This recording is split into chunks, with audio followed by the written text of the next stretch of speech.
All of our achievements, all of the things we work for years or even decades, they pale in comparison to what we could be achieving, which is a permanent, everlasting state of happiness, peace, contentment, bliss, success.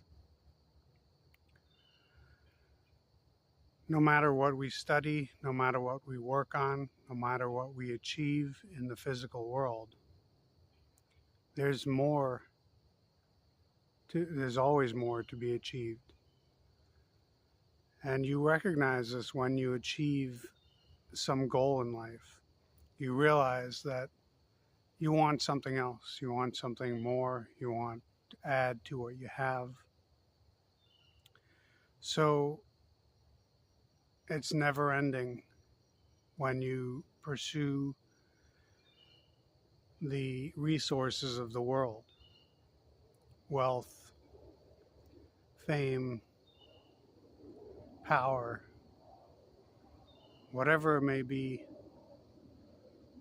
There's always something more to achieve. You want to build a family, you find a partner in life, you get married. Now, the next thing is to achieve having children.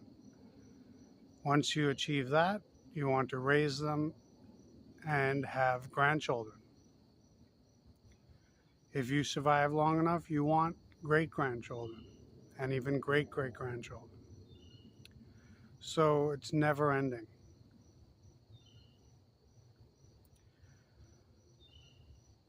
So the great scriptures of ancient India contain an exhortation encouraging us to seek beyond what we can perceive, conceive, or understand in this world.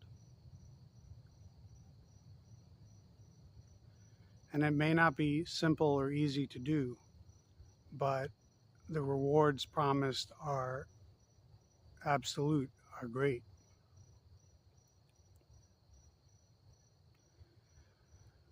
The first verse of Adi Shankaracharya's book, Bhaja Govindam, decries this wanting that we all have, this constant pursuit of ephemeral things, things that are fleeting, that are changing, pleasures of the world, physical comforts, emotional joys, intellectual satisfaction. He decries all these when he comes upon an intellectual who's memorizing the grammar rules of the Sanskrit language. He's just spending his time memorizing these rules of grammar, which ultimately do not, on their own, aim to achieve the ultimate goal.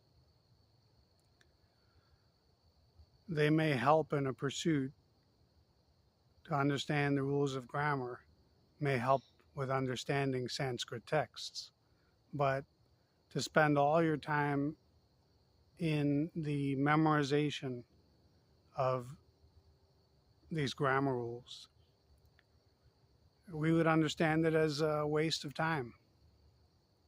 If your goal is to understand Shakespeare and all you do is memorize grammar, you're not necessarily ever going to get to the point where you're pursuing an understanding of Shakespeare.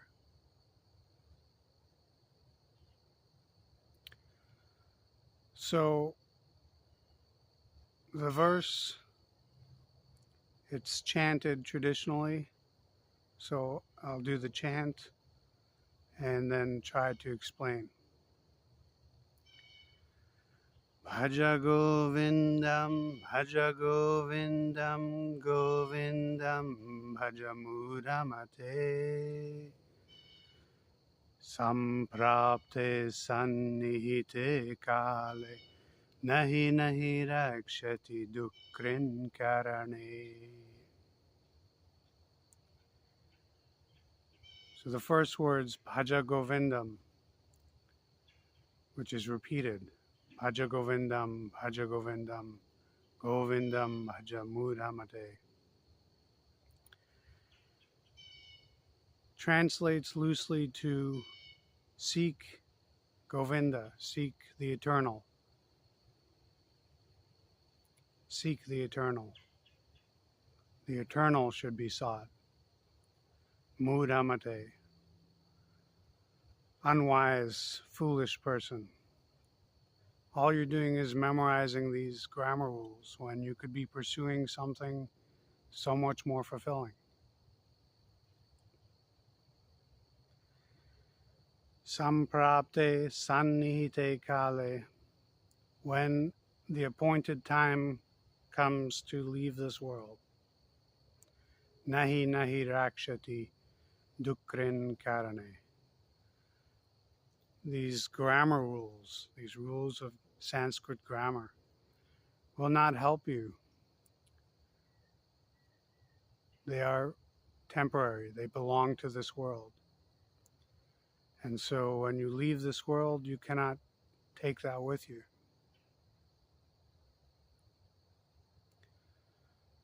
So in our lives, we may be pursuing a better financial situation, better family relationship status.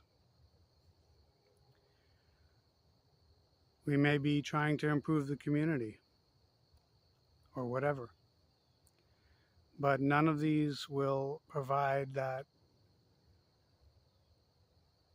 eternal state of peace and bliss which survives death. So we all have to go at some point. One day, all of us will die. And you don't need to worry about it. You don't need to think about it too much. But it's a fact. And this fact informs how we live. It helps us cultivate a better life.